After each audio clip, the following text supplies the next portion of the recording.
하나님의 은혜와 사랑과 평강이 이 시간 충만하기를 주의 이름으로 축복합니다. 로마서 8장은 로마서 전체에서 많은 이들이 가장 좋아하고 사랑하는 장 중에 하나입니다. 로마서 7장까지는 우리의 죄에 대해서 그리고 율법에 대해서 이야기를 했다면 로마서 8장은 성령님의 역사하심과 이끄심에 대해서 말씀하고 있습니다. 이제 우리는 죄에 이끌려 사는 이들이 아니라 성령님의 이끄심을 받는 자들이다 라는 것이 오늘 읽은 말씀의 내용입니다. 성령님의 이끄심을 받는 자는 두 가지의 은혜가 주어집니다. 첫 번째 은혜는 정죄함이 없다는 겁니다. 1절 말씀 보겠습니다. 그러므로 이제 그리스도 예수 안에 있는 자에게는 결코 정죄함이 없나니, 여기서 정죄함은 심판을 의미합니다. 우리는 이제 우리 안의 죄로 인해 심판을 받지 않습니다. 심판으로부터 해방이 되었습니다. 그 이유가 무엇입니까? 주님이 대신 우리 죄의 심판을 이미 받으셨기 때문입니다. 하나님은 예수님에게 인간의 몸을 입혀 이 땅에 내려 보내셨습니다. 인간의 몸을 입혀 보내신 이유는 우리의 죄가 육신 안에 속하여 있기 때문이죠. 그래서 주님을 죄가 있는 육신 안에 보내시어 우리의 죄를 짊어지게 하시고 심판의 자리에 가게 하신 것입니다. 그 자리가 십자가의 자리이죠. 그래서 주님이 우리의 죄를 대신하여 받으심으로 우리는 심판으로부터 해방된 자가 된 것입니다. 그리고 두 번째 은혜는 성화를 이루게 하는 것입니다. 3절과 4절 말씀 보겠습니다. 율법이 육신으로 말미암아 연약하여 할 수 없는 그것을 하나님은 하시나니 곧 죄로 말미암아 자기 아들을 죄 있는 육신의 모양으로 보내어 육신의 죄를 정하사 육신을 따르지 않고 그 영을 따라 행하는 우리에게 율법의 요구가 이루어지게 하려 하심이니라. 율법이 할 수 없는 그것은 성화입니다. 율법이 악해서 못하는 것이 아니죠. 우리 안에 죄성이 있기 때문에 율법이 요구하는, 율법이 원하는 성화를 이룰 수가 없는 겁니다. 그래서 우리 안에 죄성을 다루기 위해 하나님이 누구를 보내십니까? 바로 성령님을 우리 안에 보내시죠. 그래서 율법이 할 수 없는, 율법만으로 할 수 없는 성화를 이제는 우리 안에 계신 성령님이 이뤄내신다는 겁니다. 정리하면 이제 우리는 믿음으로 성령님의 이끄심을 받는 자가 되었습니다. 그로 인해 우리에게 주어진 은혜가 두 가지가 있는데, 하나는 더 이상 정죄함이 없다는 것이고, 그리고 두 번째는 성령님이 우리를 성화에 이르도록 이끄신다는 것입니다. 그래서 우리 안에는 죄성과 성령님이 함께 하시죠. 우리가 그 중에서 누굴 따라 사는지는 우리의 선택입니다. 이러한 모습을 오늘 말씀에서는 육신의 일을 따르는 자와 영을 따르는 자로 구분하여 설명하고 있습니다. 육신의 일을 따르는 것이 무엇인지, 그리고 영을 따르는 것이 무엇인지는 갈라디아서에 구체적으로 잘 나와 있습니다. 갈라디아서 5장 17절부터 26절까지 말씀입니다. 육체의 소욕은 성령을 거스르고 성령은 육체를 거스르나니 이 둘이 서로 대적하므로 너희가 원하는 것을 하지 못하게 하려 함이니라. 너희가 만일 성령의 인도하시는 바가 되면 율법 아래에 있지 아니하리라. 육체의 일은 분명하니 곧 음행과 더러운 것과 호색과 우상 숭배와 주술과 원수 맺는 것과 분쟁과 시기와 분냄과 당짓는 것과 분열함과 이단과 투기와 술취함과 방탕함과 또 그와 같은 것들이라. 전에 너희에게 경계한 것 같이 경계하노니 이런 일을 하는 자들은 하나님의 나라를 유업으로 받지 못할 것이요 오직 성령의 열매는 사랑과 희락과 화평과 오래 참음과 자비와 양선과 충성과 온유와 절제니 이 같은 것을 금지할 법이 없느니라. 그리스도 예수의 사람들은 육체와 함께 그 정욕과 탐심을 십자가에 못 박았느니라. 만일 우리가 성령으로 살면 또한 성령으로 행할지니 헛된 영광을 구하여 서로 노엽게 하거나 서로 투기하지 말지니라. 육체의 일과 성령의 일이 있습니다. 우리는 그 사이에서 선택과 결단을 내려야 합니다. 서로 양쪽을 다 취할 수는 없습니다. 이 둘은 서로 대적하기 때문에 어느 한쪽을 따르면 한쪽은 약해집니다. 우리는 어느 쪽을 택하며 어느 쪽을 따라 살아가고 있습니까? 우리는 성령님을 따라 살아가야 하는 자들입니다. 성령님은 우리 안에 계셔서 우리가 누구인지, 우리가 어떻게 살아가야 하는지를 말씀하시고 이끌어 주십니다. 오늘 말씀에는 성령님을 따라 살아가는 자들이 어떠한 자들인지를 세 가지로 말씀하고 있습니다. 이 세 가지는 육신을 따르는 자들과 비교하면 반대의 모습으로 살아가는 자들입니다. 성령님을 따라 살아가는 자들은 어떠한 자들입니까? 첫 번째로 생명과 평안을 생각하며 구하며 사는 자들입니다. 반대로 육신을 따라 사는 이들은 사망을 생각하며 사는 이들입니다. 6절 말씀 보겠습니다. 육신의 생각은 사망이요 영의 생각은 생명과 평안이니라. 여기에서 육신의 생각은 죄의 법에 매여 사는 이들을 말하죠. 육신을 따른다는 것은 하나님의 뜻보다는 내 뜻을 따른다는 뜻입니다. 육신을 따르는 일을 구체적으로 살펴보면 크게 두 가지를 말할 수가 있는데, 하나는 내 욕심이고 또 하나는 내 안전입니다. 돈, 명예, 권력 이런 것들을 지나치게 탐하는 것은 욕심이 되죠. 또 다른 쾌락, 유흥 이런 것들은 내 육체적인 만족을 위한 욕심이 됩니다. 육신을 따른다는 것은 이러한 것들을 뜻하죠. 그리고 두 번째, 내 안전을 추구하는 것 또한 육신을 따르는 자의 특징입니다. 내 안전, 내 생명, 일단 내가 살아야죠. 그래서 내가 살기 위해서 내가 노력하고 내가 살려고 남을 짓밟고 내가 살기 위해 남을 희생시킵니다. 그 가운데 정의와 옳음, 가치관, 도덕성은 필요하지 않죠. 내 생명을 지키기 위해 이용할 뿐 그것들에 크게 가치를 두지 않습니다. 그런데 이렇게 내 욕심을 위해 살고 내 안전을 위해 산다고 하지만 그 끝은 어디입니까? 사망이죠. 죽음이고 심판의 자리입니다. 이 세상에서 죽지 않으려고 하늘의 가치와 법들을 무시했기 때문에 그 길의 끝은 결국 사망이고 심판이라는 겁니다. 그런데 또 하나 기억해야 할 것은 육신의 생각은 사망이라는 것은 이미 이뤄진 사건이라는 겁니다. 육신의 생각을 따라가면 사망에 이르게 된다는 말도 되지만 이 말씀은, 오늘 나오는 말씀은 육신을 따르는 이들은 하나님 안에서 이미 죽은 자들이기 때문에 영의 일을 생각할 수 없다라는 말씀입니다. 이런 의미에서 본다면 영의 생각은 생명이요 평안이라는 이 말씀은 하나님 안에서 살아있는 이들이기 때문에, 살아있는 자들이기 때문에 영의 생각을 할 수 있다는 말씀입니다. 평안은 하나님과의 평안이죠. 하나님과의 관계에서 평안을 누리는 겁니다. 하나님과 평안을 누린다는 것은 우리에게는 정죄함이나 심판이나 죽음이 없다는 것이죠. 그렇기 때문에 평안을 누린다는 것은 곧 생명을 누린다는 것과 동일한 의미입니다. 그래서 영의 생각을 한다는 것은 곧 생명과 평안을 누리고 있는 증거라는 것이죠. 예를 들면 부모가 자녀에게 무엇을 가르칩니다. 칭찬을 하기도 하고 잘못한 것은 잘못된 것이라고 알려주기도 하죠. 그런데 그런 말을 하는 것 자체가 이미 부모가 있다는 증거라는 겁니다. 부모가 자녀와 함께 하고 있는 증거이죠. 부모가 없다면 자녀가 무엇을 잘 하든 못하든 부모는 그런 것에 대해 말을 할 수가 없습니다. 부모가 없기 때문이죠. 우리에게 영의 생각이 임한다는 것은 이러한 의미입니다. 성령님이 우리 안에서 우리를 붙들고 우리를 사랑하고 있다라는 증거라는 것이죠. 그래서 영의 생각이 임하는 것 자체로 우리에게는 생명이 있는 증거가 되고 하나님과 평안을 누리고 있는 증거가 된다는 겁니다.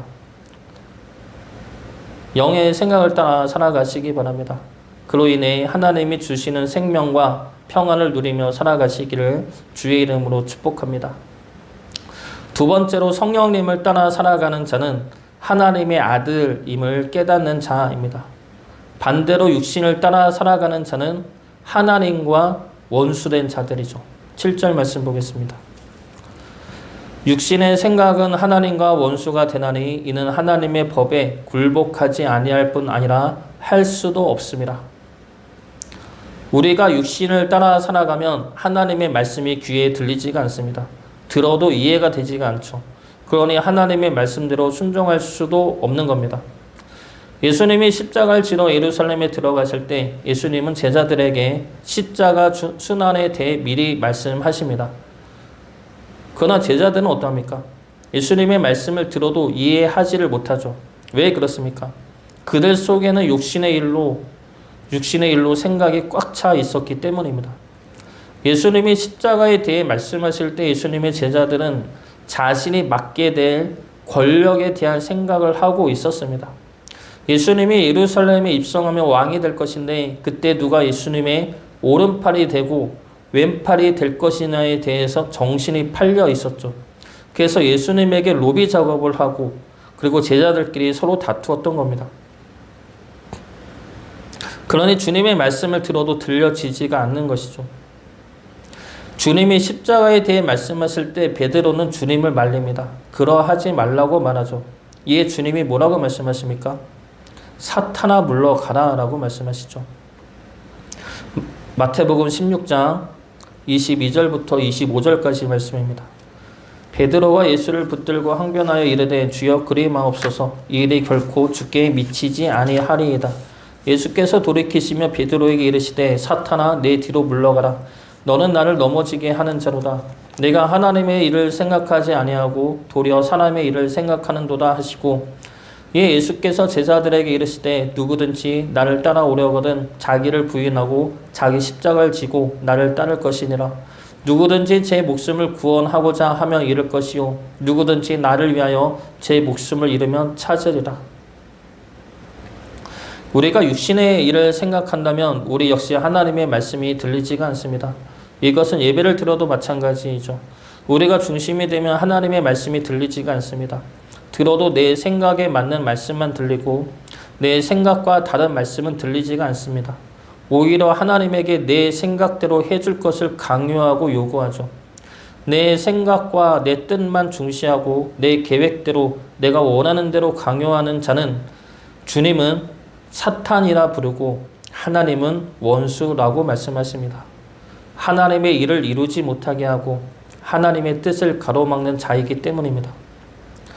그러나 성령님이 함께하는 사람은 하나님의 원수가 아니라 하나님의 아들이라 일컬음을 받습니다.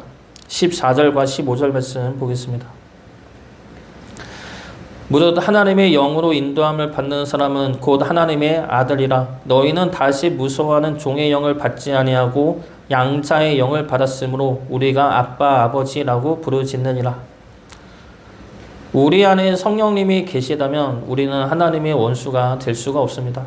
그렇다고 하나님의 종도 아니죠. 종은 시키는 대로 해야 합니다. 시키는 대로 하지 않으면 종이 될 수가 없고 시키는 대로 해도 그에 따른 보상이나 상급은 없습니다. 그것이 당연하기 때문이죠. 하나님은 우리를 원수나 종이 아니라 하나님의 아들로 받아주시고 대하여 주십니다. 그것도 아빠라고 부를 만큼의 친숙하고 친밀한 관계로서의 아들로 바라보십니다. 이것은 성령님의 인도하심을 받아 하나님의 아들이 되라는 말이 아닙니다. 이미 하나님의 아들로 아빠로 부를 만큼의 친밀한 관계가 되었다는 겁니다. 하나님이 우리를 그렇게 대하고 계시고 우리 안에 성령님 또한 그렇게 하나님 앞에서 우리를 위해 증언하고 계시다는 겁니다. 우리가 하나님의 아들이라면 하나님은 우리를 포기하지 않으시죠. 우리가 육신의 일에 마음을 빼앗겨 하나님의 말씀을 듣지 않는다 하더라도 하나님은 우리가 하나님의 말씀을 들을 때까지 언제나 기다리시고 때마다 위로하시고 말씀하여 주십니다. 우리 큰애가 요즘에 싫어라는 말을 할 때가 있습니다. 자주 있습니다. 예전에는 되게 착해서 말을 하면 잘 들었는데 요즘에는 뭐 좀 해 하면은 싫어라는 말을 할 때가 많습니다. 그러니까 예를 들어 이빨 닦아 그러면 싫어 그러는 거죠. 그러면 그 말을 들을 때는 순간 욱하는 감정이 올라옵니다. 자기를 위해서 하는 말인데 싫다고 해 화를 내고 싶은 마음이 올라오다가 참죠. 참지 못할 때도 있지만 대부분 참으려고 합니다. 그래서 그 순간을 참고 좀 있다가 이제 이빨 닦아 그러면 그때는 이빨 닦으러 갑니다. 그 모습을 보면서 아, 내가 좀 참고 기다려줘야 하는구나. 싫다는 말이 그때 그 순간의 말이고 들을 감정이 생길 때까지 내가 좀 참아줘야 하는구나 라는 것을 요즘에 느끼고 있습니다. 하나님도 우리를 향한 마음이 이와 같다는 것이죠. 우리 마음을 아십니다. 우리의 지금 감정이 어떠한지, 우리의 지금 상태가 어떠한지를 너무나 잘 알고 계시죠. 그래서 우리가 지금은 하나님의 말씀을 안 들어도 지금은 하나님의 마음을 헤아리지 못한다 하더라도 하나님은 그런 우리를 참고 기다려 주십니다. 그래서 우리가 하나님의 말씀을 들을 수 있을 때까지, 하나님의 말씀을 따라 행할 수 있을 때까지 하나님은 인내와 사랑으로 끌고 가 주십니다. 우리가 하나님의 아들 되기 때문이고 하나님이 우리의 아버지 되시기로 작정하셨기 때문이죠. 우리를 아들 삼으신 하나님 앞에서, 하나님 안에서 하나님의 사랑을 받으며 하나님의 말씀에 순종할 수 있는 주의 자녀 되시기를 주의 이름으로 축복합니다. 마지막으로 성령님을 따라 살아가는 자는 하나님의 상속자 되는 자들입니다. 반대로 육신을 따라 살아가는 자는 하나님을 기쁘게 할 수 없는 자들이죠. 하나님의 영광은 하나님의 뜻이 드러나고 그러므로 하나님의 역사하심이 드러나는 것입니다. 하나님의 영광이 나타나기 위해서는 하나님의 뜻이 먼저 임하여야 합니다. 그러나 육신을 따라 살아가는 자는 하나님의 영광을 드러낼 수가 없습니다. 이들은 하나님의 뜻을 따르지 않고 자신의 뜻대로 살아가는 자들이기 때문이죠. 그렇기 때문에 이들을 통해 하나님의 뜻과 영광은 나타날 수가 없고 그렇기 때문에 이들은 하나님을 기쁘게 할 수가 없습니다. 반대로 성령님을 따라 살아가는 자는 하나님의 기쁨이 되는 하나님의 상속자입니다. 오늘 말씀에서 바울이 이야기한 아들, 즉 양자된 아들은 로마 시대, 이 말씀이 쓰여졌던 로마 시대 속에서 이해되어야 할 단어입니다. 로마 시대 때 입양된 아들은 요즘처럼 부모 없는 자녀들이 불쌍해서 자녀를 참으러 입양하는 것이 아닙니다. 이때 입양되는 아들은 그를 입양한 아버지가 자신의 이름을 영원히 보존하기 위해 그리고 자신의 재산을 유산으로 물려주기 위해 의도적으로 선택한 아들입니다. 대표적인 예가 로마의 최고 권력자였던 율리우스 카이사르가 있습니다. 시저라고 들었던 클레오파트라와 사랑에 빠졌던 그 시저가 있는데 로마 제국의 틀을 마련한 위대한 인물이죠. 그가 한 청년을 자신의 아들로 입양을 합니다. 그것은 그를 후계자로 삼는다는 것을 의미하죠. 자신의 권력과 재물과 정치적인 입지 모두를 물려주는 것을 의미합니다. 그래서 그렇게 양자로 삼은 이가 옥타비아누스입니다. 이 인물이 바로 로마의 초대 황제가 되죠. 예수님 태어날 당시에 인구 조사를 벌인 인물이 바로 이 옥타비아누스 황제입니다. 그래서 이 당시에 양자를 삼는다는 것은 자신의 모든 것을 물려주는 후계자로 삼는다는 것입니다. 하나님이 여기서 우리를 양자로 삼으셨다는 것은 바로 이러한 의미입니다. 우리에게 하나님의 나라와 영광을 물려주기 위하여 양자로 삼으셨습니다. 하늘의 영원한 가치와 평안과 축복을 물려주기 위하여 우리를 양자 삼으셨다는 것입니다. 그리고 그것을 물려받을 수 있도록 우리를 이끌어 가십니다. 그 길이 바로 하나님의 영광을 드러내는 길이죠. 내 뜻이 아니라 하나님의 뜻을 위해 나아가고 그로 인해 하나님의 영광을 드러내어야 합니다. 그것이 우리가 하나님의 상속자로서의 모습이라는 것이죠. 17절 말씀 보겠습니다. 자녀이면 또한 상속자 곧 하나님의 상속자요 그리스도와 함께한 상속자니 우리가 그와 함께 영광을 받기 위하여 고난도 함께 받아야 할 것이니라. 우리는 이 땅의 것을 탐하는 육신에 속한 자들이 아니라 하늘나라의 상속자인 성령님에 속한 자들입니다. 우리는 성령님과 함께 사는 이들이죠. 성령님이 우리 안에 계시다는 것은 하나님과 평안을 이미 이루었다는 겁니다. 그리고 하나님의 아들이 되었고 하나님의 상속자가 되었다는 겁니다. 이것은 우리가 추구하고 원하고 바라는 것이 아니라 이미 분명하게 우리 안에 이루어졌고 약속되어졌고 그것이 성령님의 증거라는 겁니다. 이미 이루어진 은혜이고 축복이라는 것이죠. 그 은혜와 축복을 누리시길 바랍니다. 하나님 안에서 죄로 인한 두려움이 아니라 용서와 은혜로 인한 평안을 누리고 주의 자녀로서 하나님의 끝없는 사랑과 돌보심을 누리고 하나님의 상속자로서 하늘의 영원한 것들을 누리고 나눌 수 있는 주의 자녀 되시기를 주의 이름으로 축복합니다.